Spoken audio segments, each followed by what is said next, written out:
Hello, humans. Welcome back to Your Thoughts Are Valid, and I hope you all are doing great. So, today we are going to do the last part of Unit 3rd, which is stress, lifestyle disorders, and its management. So, this is part 13 of Health Psychology Crash Course. So, let's see what all topics we are going to cover today. So, today we are going to cover cardiovascular disease, cancer, diabetes, AIDS. Then we are going to study about yoga for specific lifestyle disorders, and in these specific lifestyle disorders, we are going to study yoga for asthma, sleeplessness, diabetes, BP, and cardiac heart diseases. So we will start this with learning about non-communicable diseases. So non-communicable diseases are also known as chronic diseases. So these are basically those diseases which don't pass from one person to other person. Their duration are generally long since they are chronic, and they usually progress very slowly, and they have a long asymptomatic period, which means the day you acquired that disease and the day you will start seeing the first symptom of that disease, the duration of that period would be really long in non-communicable diseases. The 5 common type of non-communicable diseases include coronary heart disease, stroke, cancer, chronic respiratory diseases, and diabetes. So what are the risk factors for non-communicable diseases? So first one can be behavioral risk factors, which might include tobacco use, unhealthy diet, physical inactivity, and alcohol consumption. Alcohol consumption, which is like too much. And metabolic risk factors, this is the second risk factor. So it can include obesity, raised blood pressure, raised blood glucose, or high cholesterol. Then third risk factor can be low birth weight and fetal undernutrition. Then let's come on to coronary heart disease. This is also known as ischemic heart disease, and it includes various other group of disorders such as stable angina, unstable angina, myocardial infarction, sudden cardiac death. So myocardial infarction is specific for coronary heart disease, whereas angina and sudden death are not. Burden of coronary heart disease. So, according to World Health Report, cardiovascular diseases will be the largest cause of death and disability by 2020 in India. So, this was the report in 2018. So, at that time, they WHO predicted that cardiovascular diseases will be the largest cause of death and disability by 2020 in India. And some of the major risk factors that impact the occurrence of CHD are modifiable and other are non-modifiable. Presence of any of the risk factor may result into CHD. So what are non-modifiable risk factors? Please look at the table. Non-modifiable risk factors include age, sex, family history, genetic factors. Modifiable risk factors include smoking, high blood pressure, obesity, stress, sedentary lifestyle, diabetes. So this is about coronary heart disease. Let's come on to cancer. So cancer and HIV, we will read in a little bit more detail because these are very important to understand. So let's understand cancer first. Cancer is a group of diseases involving abnormal cell growth with the potential to invade or spread to other parts of the body. Possible signs and symptoms include a lump, abnormal bleeding, prolonged cough, unexplained weight loss, and a change in bowel movements. So we can classify cancer. So the first classification is carcinoma. So these are the cancers which are derived from epithelial cells. This group includes many of the most common cancers, including nearly all those in the breast, prostate, lung, pancreas, and colon. Then sarcoma is second type of cancer. So these are the cancers arising from connective tissue, that is bone, cartilage, fat, nerve, each of which develops from cells originating in mesenchymal cells outside the bone marrow. Then third type of classification is lymphoma and leukemia. These two classes arise from hematopoietic, that is, which means blood forming cells that leave the marrow and tend to mature in the lymph nodes and blood respectively. Fourth is germ cell tumor, cancers derived from pluripotent cells, most often presenting in the testicle or the ovary, that is seminoma and dysgerminoma respectively. Then the last type of classification we are studying here is blastoma. So these are the cancers derived from immature precursor cells or embryonic tissue. So I hope the classification is clear to you. So let's revise it again, the classification, so that you can understand, like so that you can remember the type of classification of cancer. So first is carcinoma, which is derived from epithelial cells, usually breast cancer, prostate cancer, lung cancer. Such type of cells are derived from, comes under carcinoma type of classification of cancer. Then sarcoma, which arise from connective tissue. Then lymphoma and leukemia, which arise from blood forming cells. Then germ cell tumor. So these cancers are derived from pluripotent cells. Pluripotent means capable of giving rise to several different types of cells. And like the example of germ cell tumor is seminoma and dysgerminoma. And blastoma, like seminoma is for testicles and dysgerminoma is of ovary. Blastoma is the cancer derived from immature precursor cells or embryonic tissue. Okay, so I hope the classification is clear to you. So let's move on. Causes. What are the causes of cancer? So the majority of cancers, some 90 to 95% of cases are due to environmental factors. Remaining 5 to 10% are due to inherited genetics. Common environmental factors that contribute to cancer death include tobacco around 25 to 30%, diet and obesity 30 to 35%, infections 15 to 20%, radiation, both ionizing and non-ionizing up to 10%, stress, lack of physical activity, and environmental pollutants. So first, let's understand about chemical exposure. So chemical exposure to particular substances has been linked to specific types of cancers. These substances are called carcinogens. Basically, the agents which cause cancer are called carcinogens. So tobacco smoke is a major cause of lung cancer. Like this is one of the example. Tobacco smoke contains over 50 known carcinogens, including nitrosamines and polycyclic aromatic hydrocarbons. So just give the example of tobacco. You really don't need to remember about the carcinogens which we found in tobacco, because that is not really asked, that is not in our syllabus. So just remember the example. Then physical activity. So physical activity is believed to contribute to cancer risk, not only through its effect on body weight, but also through negative effects on the immune system and endocrine system. Some specific foods are linked to specific cancers, like high salt diet is linked to gastric cancer.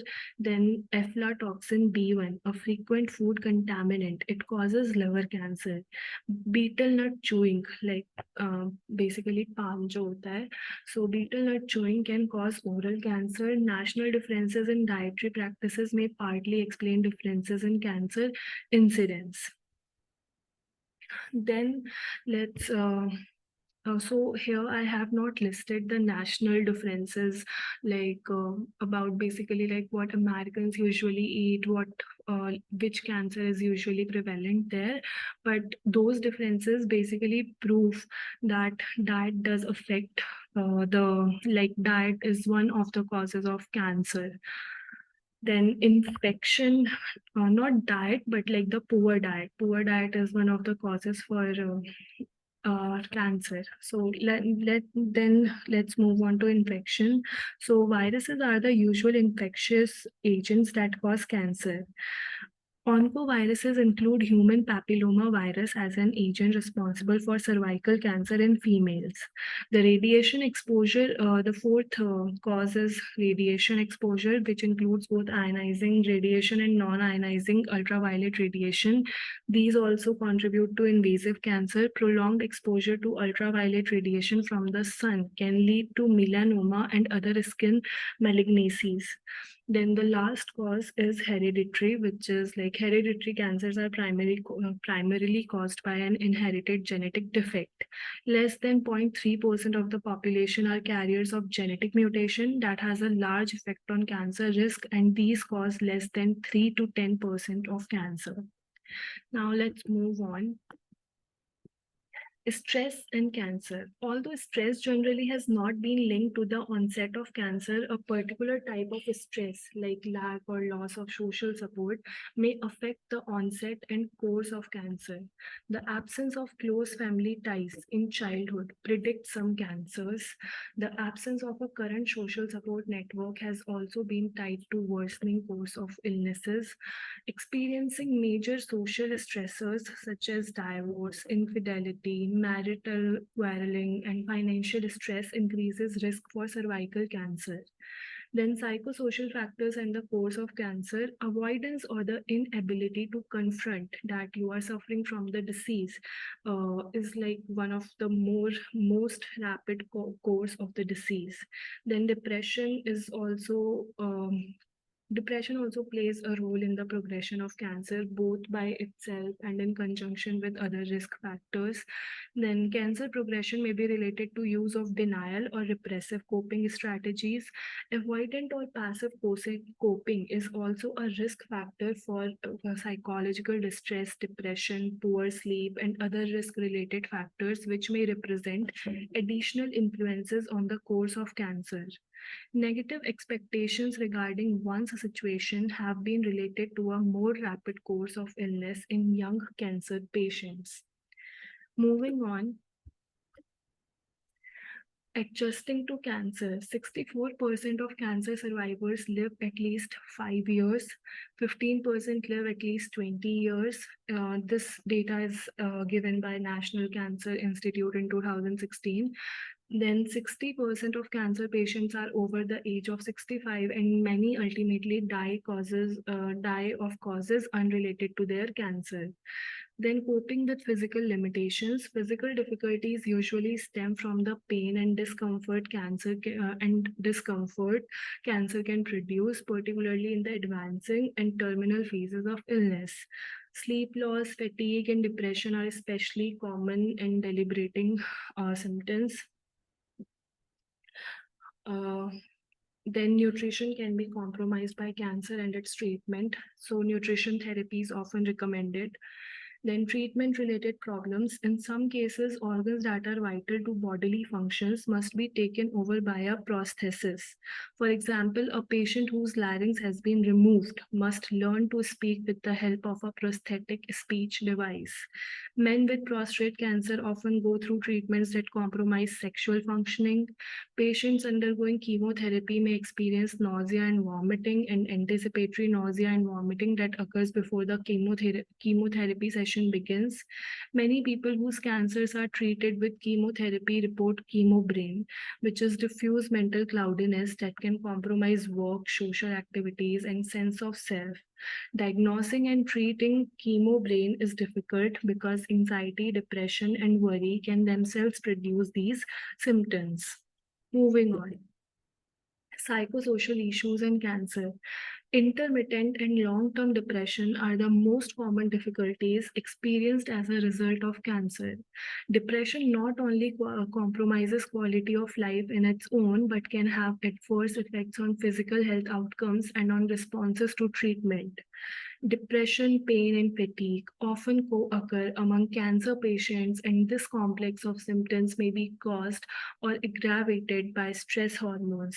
Problems appear to be greatest among people who have a history of life stressors, a diagnosis of PTSD, or a lack of social support. Interventions involving stress. Stress can increase the likelihood of depression and exacerbate physical symptoms, and thus interventions directed to stress management can be helpful. Fear of reoccurrence is a major source of anxiety for cancer patients. Intrusive thought impair quality of life and predict symptoms. Cognitive behavioral therapy can help these fears from be debilitating. Then moving on, issues involving social support. Social support is important for cancer patients' recovery for several reasons. It improves psychological adjustment to cancer. It can help patients deal with intrusive thought and ruminations about the cancer. A strong partner relationship is important, even if in the short term the partner is not especially responsive to the patient's needs. Young children may show fear or distress over the parents' prognosis, whereas older children may find new responsibilities thrust on them and in response may rebel. If the cancer has a hereditary component, the children may be distressed by their increased risk. Then, post traumatic growth. Nonetheless, some cancer patients report that their lives have been made better in important ways by the cancer experience, permitting them to experience growth. Such growth experiences may improve psychological adjustment but mute neuroendocrine stress responses, which may in turn have a beneficial effect on the immune system. Moving on to interventions. Prior to treatment, educational interventions are vital.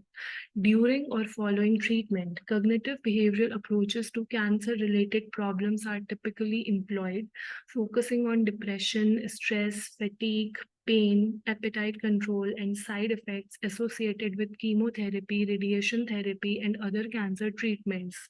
Mindfulness based stress reductions interventions hold promise as well. For example, a mindfulness intervention with breast and prostate cancer patients involving active cultivation of conscious awareness through relaxation, meditation, and yoga not only enhanced quality of life and decreased stress symptoms, it also produced a beneficial shift in immune functioning. Improving health behaviors is a major target of interventions with cancer survivors. Exercise can improve quality of life following cancer. Pain is a relatively common problem among cancer patients. Although painkillers remain the primary method of treating cancer related pain, behavioral interventions, including relaxation therapy, hypnosis, cognitive reappraisal techniques, visual imaging, and self hypnosis also improve the management of cancer pain. Writing interventions involving expressive disclosure or writing about benefits derived from cancer have been tied to fewer symptoms and fewer medical appointments for cancer related problems. Moving on, therapies with cancer patients. First is CBT.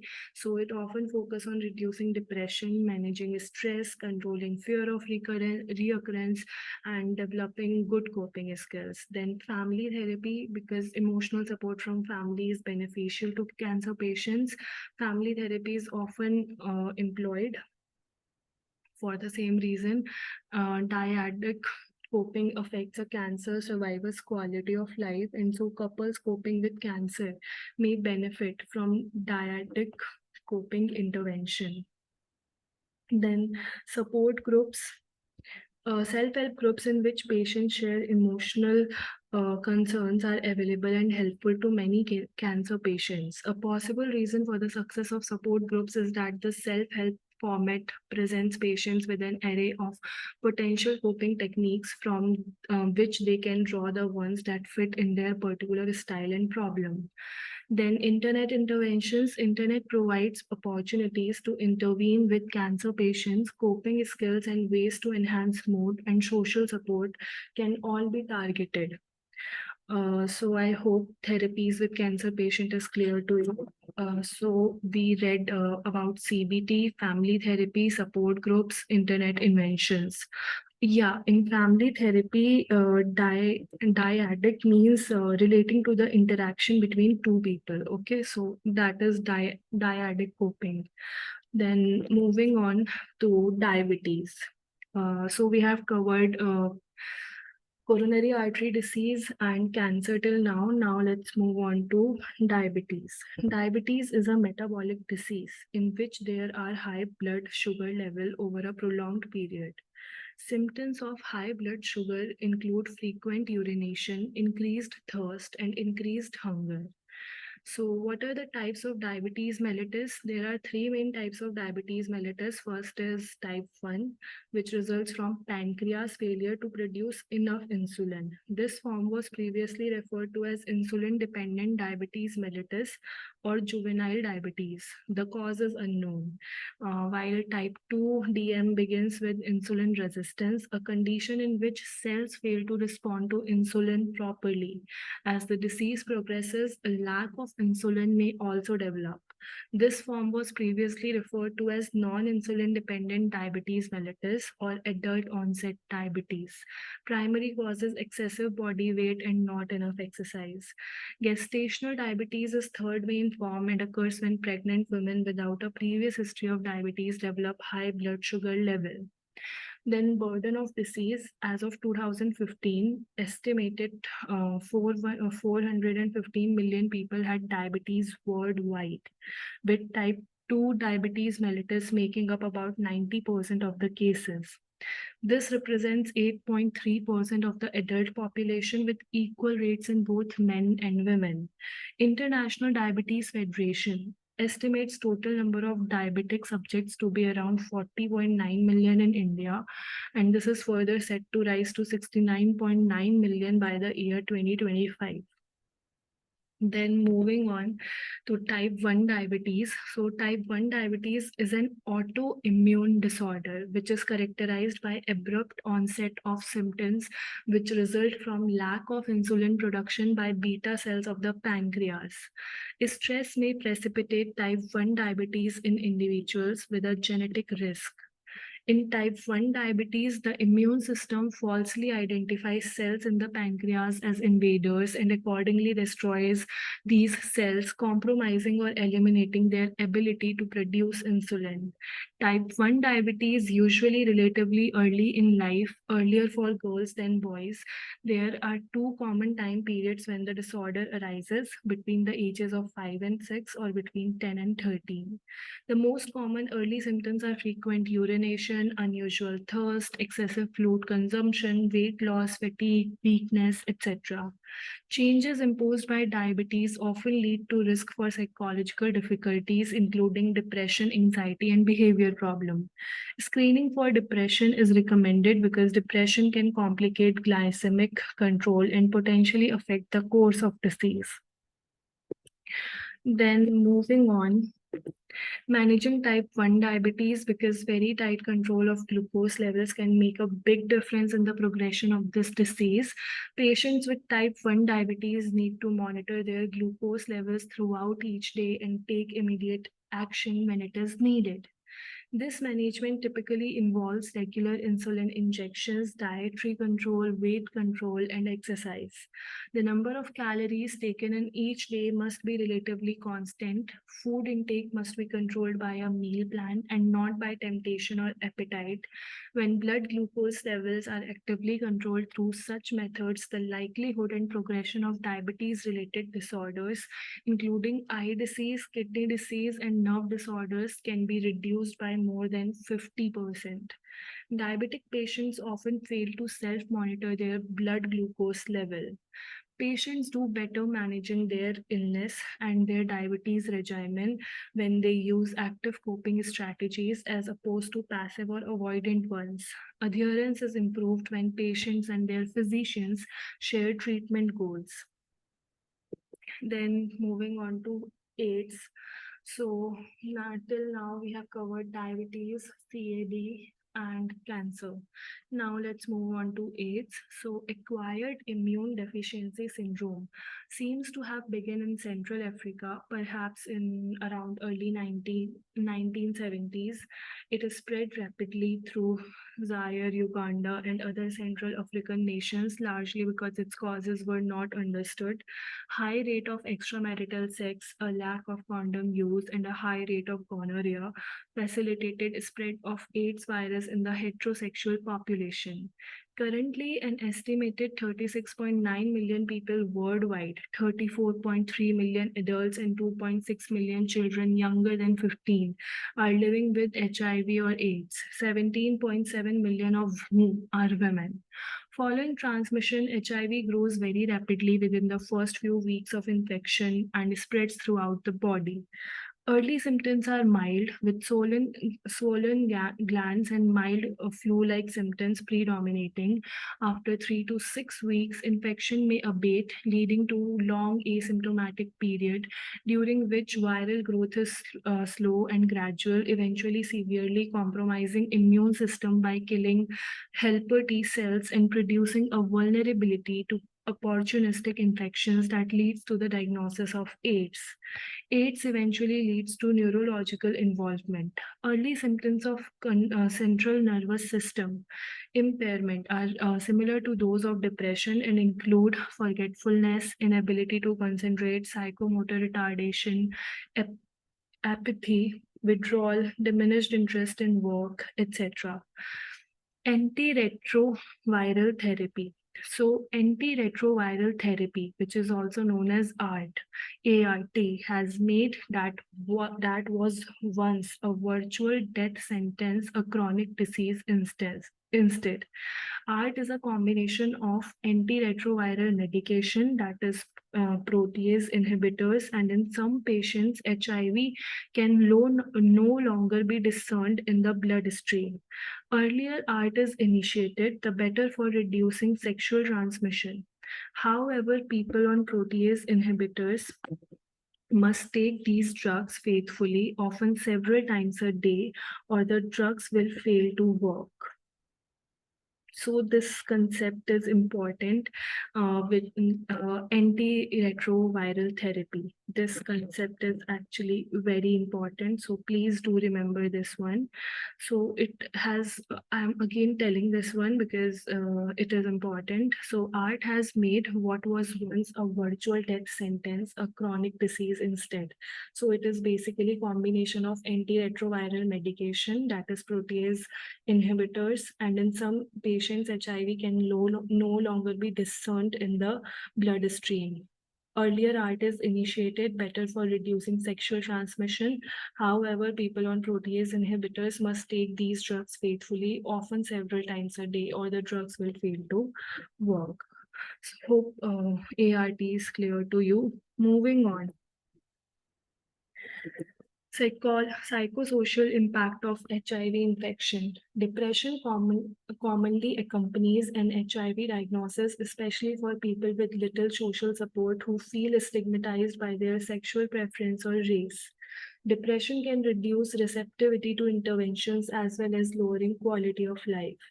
Depression may also prompt self medication through alcohol, uh, methamphetamine use, and other drug use, which in turn can increase likelihood of risky sexual behavior. Many people who are HIV seropositive have the additional burden of bereavement. Bereavement itself can increase the likelihood that the disease will progress, and so bereavement counseling can be important for reducing risk. The majority of people who are HIV seropositive make positive changes in their health behaviors almost immediately after diagnosis, including changing diet in a healthier direction, getting more exercise, quitting or reducing smoking, and reducing or eliminating drug use. They also use various CAM means complementary and alternative medicine strategies. Coping skills training and the practice of meditation may also improve adjustment. People with strong social support networks are more likely to disclose and are in turn more likely to receive social support. Thus, disclosure appears to have psychosocial benefits. Moving on, cognitive behavioral interventions. CBT is guiding framework for many interventions with people who are HIV positive. Many of these include stress management component, stress management intervention, improve quality of life and mental health. CBT interventions may need to be directed not only to stress management but also to health behaviors. Smoking, excessive alcohol use, and drug use commonly compromise health and adherence among people who are HIV seropositive. Cognitive behavioral interventions can help reduce risk related sexual behavior, maintain adherence, and reduce viral load. Psychosocial resources contribute to adherence. Those who adhere to ART are more likely to have social support, low levels of depression, and sense of self-efficacy. Those who fail to adhere have more psychological distress, lower social support, avoidant coping strategies, and more use of stimulants and alcohol. Having the right information, the motivation to adhere, and skills to do so significantly improves adherence to treatment. Interventions that enhance social support have also shown some success in improving adherence. Moving on, treating IV drug use.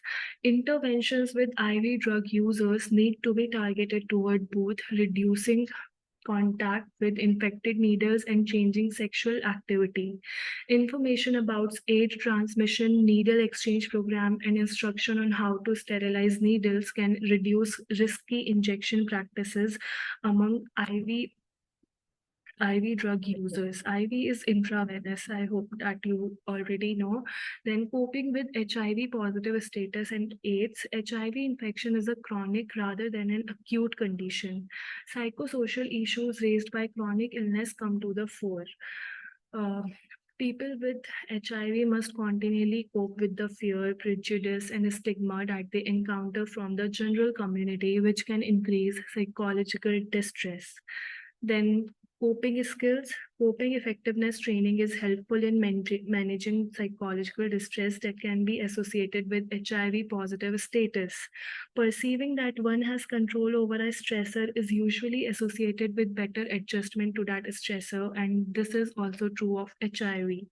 Positive effect promotes good HIV care and adherence to ART. It also predicts low likelihood of risky sexual episodes, making positive effect an important target for coping intervention. And then social support. Social support has been tied to a greater adherence. Support from family appears to be especially important for preventing depression. Internet represents an important resource for people infected with HIV. Those who use the internet to help manage HIV positive status typically are more knowledgeable about HIV, have more active coping skills, and have more social support than those not using the internet. Then, moving on, psychosocial factors that affect the course of HIV infection.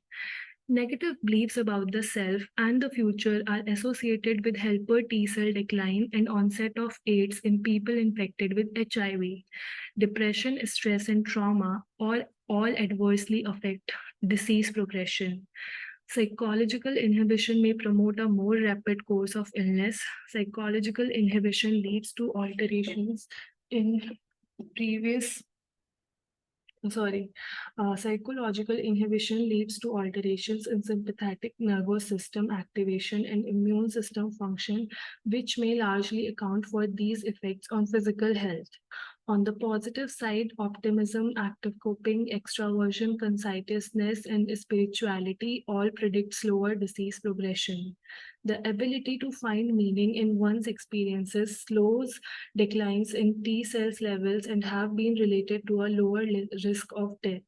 Positive effect lowers the risk of AIDS. In one intervention study, treating depression via cognitive behavioral stress management coupled with medication adherence training not only alleviated depressed mood but enhanced the effects of ART on suppression of HIV viral load. Antidepressants can help as well. Thus, the successful management of depression may also affect the course of disease. The research that ties psychosocial factors to the course of illness, such as beliefs about one's illness, coping strategies, and social support, is especially exciting. It not only clarifies the factors that may promote long term survival in people with HIV infection, but also provides more general hypotheses for understanding how psychological and social factors affect the course of illness. Moving on to yoga. Now we will understand about yoga and how it benefits us in few of the diseases. So let's understand what is yoga. Yoga is defined as a Hindu spiritual and ascetic discipline, a part of which includes breathing control, simple meditation, and the adoption of specific bodily postures. The word yoga comes from the root word yuj, which means to yoke or to bind. The word itself has numerous meanings, from an astrological conjunction to matrimony, with the underlying theme being connection. Uh, Yoga is widely practiced for health and relaxation. Yoga originated thousands of years ago in India as an integrated physical, mental, and spiritual practice based on ancient Vedic philosophy, and is connected to Ayurveda, the system of traditional Indian medicine. While modern yoga often focuses on physical poses and is sometimes thought of as a type of exercise, practice usually incorporates one or more of the mental or spiritual elements that are traditionally part of yoga, such as relaxation, concentration, or meditation. For this reason, yoga is considered a mind body exercise. Physiological effects of yoga include decreased heart rate and blood pressure, and physical effects include weight loss and increased muscle strength. Potential underlying mechanism of these effects are proposed to include stimulation of pressure receptors, leading to enhanced vagal activity and reduced cortisol. Reduction in cortisol in turn may contribute to positive effects such as enhanced immune function and a lower prematurity rate. Moving on, uh, just a minute. Yeah, yoga for asthma in health psychology. So, yoga can play a significant role in managing asthma by addressing both physical and psychological aspects of the condition. Yoga's relaxation techniques can help individuals manage stress more effectively, potentially leading to fewer asthma attacks and improved overall well being. Yoga Nidra, a guided relaxation practice that promotes deep relaxation and reduces stress, helping to alleviate tension that might trigger asthma symptoms. Mindfulness meditation. Mindfulness can help individuals become more aware of their body signals and manage stress responses, potentially reducing frequency and intensity of asthma symptoms. Anxiety can contribute to heightened asthma symptoms. Yoga practices that focus on calming the mind and body can be beneficial. Pranayama techniques, breathing exercises like Anulom Vilom, alternate nostril breathing, and Brahm, uh, Brahmari, be breathed, can help reduce anxiety and promote a sense of calm. Slow, controlled breathing. Encouraging slow and controlled breathing patterns can help manage anxiety and prevent hyperventilation, which can trigger asthma attacks. Self care and empowerment. Yoga encourages individuals to take an active role in their well being, fostering a sense of control over their condition. Moving on, educational workshops. Integrating educational components into yoga sessions can provide individuals with a better understanding of how asthma works and how lifestyle choices can impact their condition. Journaling. Incorporating journaling practices into yoga sessions can help individuals track their symptom, trigger, and emotions, enabling them to identify patterns and make informed self care decisions. Then, body mind connection. Yoga promotes a holistic approach to health, emphasizing interconnectedness of body and mind.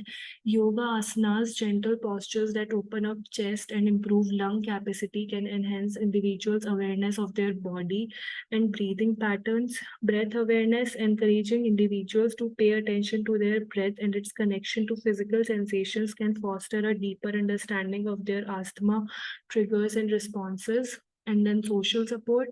Yoga classes can provide supportive community where individuals with asthma can connect with others who share similar challenges. Group settings can foster a sense of belonging and reduce feelings of isolation, which are important for psychological well being. Moving on, yoga for sleeplessness. Yoga can be a valuable component of health psychology interventions aimed at addressing sleeplessness, also known as insomnia. Incorporating yoga practices into a comprehensive approach to sleep management can help individual manage stress, anxiety, and promote relaxation, ultimately improving sleep quality. Stress and anxiety are common contributors to sleeplessness. Yoga offers various techniques that can effectively alleviate these psychological factors. Yoga Nidra, a guided relaxation practice that induces deep relaxation and help calm mind, reducing stress and anxiety that might interfere with sleep. Progressive muscle relaxation, combining yoga with progressive muscle relaxation technique can help release physical tension and promote relaxation, making it easier to fall asleep. Yoga emphasizes connection between mind and body, which can aid in grounding individuals and preparing them for restful sleep. Mindful movement, slow, intentional yoga movements can help individuals become more aware of their body sensation and reduce racing thoughts. Breath awareness, incorporating breath focused practices like pranayama and deep breathing exercises can help regulate nervous system and create sense of calm conducive to sleep. Moving on, integrating sleep hygiene education with yoga practices can empower individuals to establish healthy sleep habits. Offering workshops that combine yoga and sleep hygiene education can provide individuals with practical tools for improving sleep. Incorporating calming evening yoga routine can signal to the body that it's time to wind down and prepare for sleep. Restorative yoga, gentle poses that promote relaxation and release tension, can be particularly effective in the evening. Breathing exercises, practices like Sama Vritti, equal breathing, and Brahmari, be breathe, can help create peaceful mindset before bedtime. Mindfulness practices can promote present moment awareness, helping individuals let go of ruminative thoughts that may contribute to sleeplessness.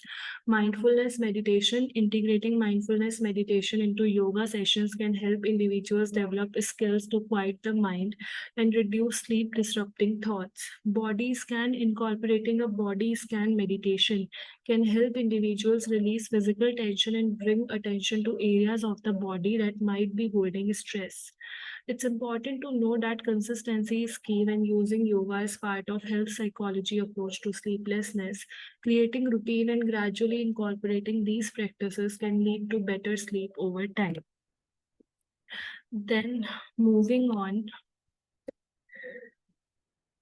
yoga for diabetes.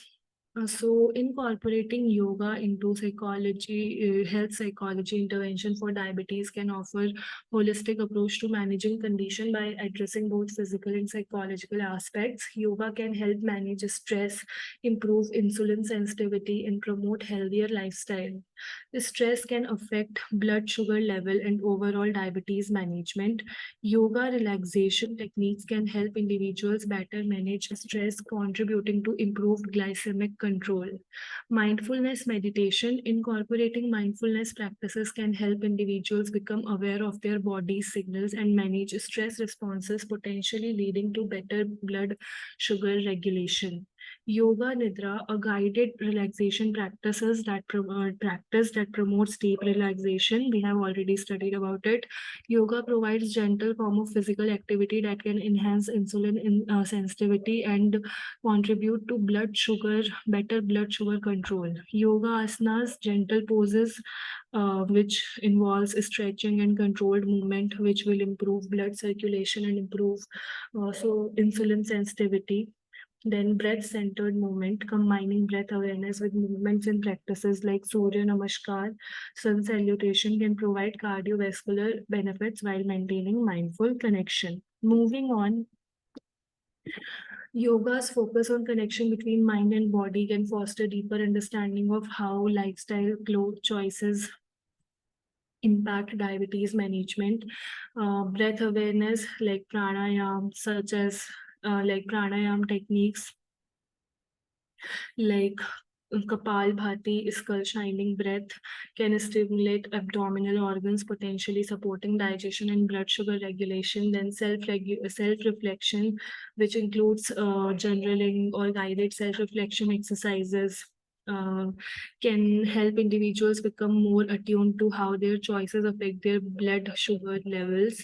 Then yoga also encourage individuals to adopt healthier lifestyle behaviors that are essential for diabetes management, like nutritional awareness, about which includes discussion about healthy eating, then behavioral change, which includes discussing and setting goals related to exercise, diet, stress reduction. Then yoga classes create sense of community, offering emotional support and motivation for individuals with diabetes, like group yoga sessions where you feel like where you will foster a feeling of belongingness. Then positive affirmations, which involves integrating motivational messages to help individuals develop positive mindset towards managing their diabetes. Then moving on, yoga for blood pressure. So yoga's emphasis on relaxation, stress reduction, and mind-body connection can be particularly effective in supporting blood pressure management. Stress reduction, stress is a significant contributor to high blood pressure. Yoga's relaxation technique can help individuals manage stress, which in turn can support healthier BP level. Yoga Nidra, we have studied about it. Then mindful breathing, again, it includes pranayama, which activate parasympathetic nervous system, promoting relaxation and lowering stress. Then physical activity and cardiovascular health. Yoga provides a form of physical activity that can help improve cardiovascular health and support blood pressure management, like gentle asanas, then restorative yoga, which include just gentle poses held for longer duration, which promotes relaxation, reduce tension, and indirectly contribute to better BP regulation. Moving on to mind body connection, again, we have studied about this, both about body scan meditation and breath awareness, then lifestyle modification. So, yoga also encourage individuals. Uh, just a minute. Yeah, yoga also encourage individuals to adopt healthier lifestyle behaviors that are crucial for managing high blood pressure, like dietary awareness, then stress coping strategies, under which the techniques of deep breathing, progressive muscle relaxation, guided imagery, all these are included. Then social support and empowerment. So again, group sessions can include social support, then affirmations and positive messaging. Then let's move on. So yoga for cardiac heart diseases. So again, stress is a significant factor in cardiac heart diseases, progression of cardiac heart diseases. So yoga helps us in relaxing and managing stress, which includes mindfulness meditation. So it basically help individual to become aware of their stress response and develop healthier coping strategy. Again, yoga nidra, we have already studied that. Then gentle asana, we have studied that. Then chair yoga, modified yoga poses using a chair for support can make yoga accessible to individuals with limited mobility or cardiovascular concerns. While caution should be exercised, some forms of yoga can provide cardiovascular benefits when practiced safely. Then breath centered movement, we have already studied that. Then yoga's emphasis on the connection between mind and body. We have again studied that, which includes body scan meditation and breath awareness. Then yoga also encourage individuals to adopt healthier lifestyle behaviors that are crucial for managing cardiac heart diseases, which includes dietary awareness and stress coping strategies. Then emotional well-being, yoga's holistic approach can contribute to improved emotional well-being, which is important for individuals dealing with cardiac heart diseases. Meditation and mindfulness, which so basically it involves incorporating meditation practices that focus on emotional balance, self-compassion, and gratitude, which support psychological well-being.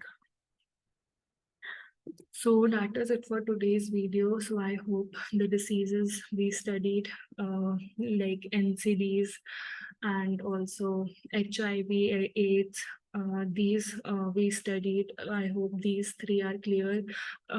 First, first we studied about NCDs, then we studied about HIV and AIDS, which is communicable disease. Uh, then we studied about yoga. So I hope all these are clear to you. If you have any doubt, please do ask in the comment section. And thank you so much for watching the video. I will see you all in the next video.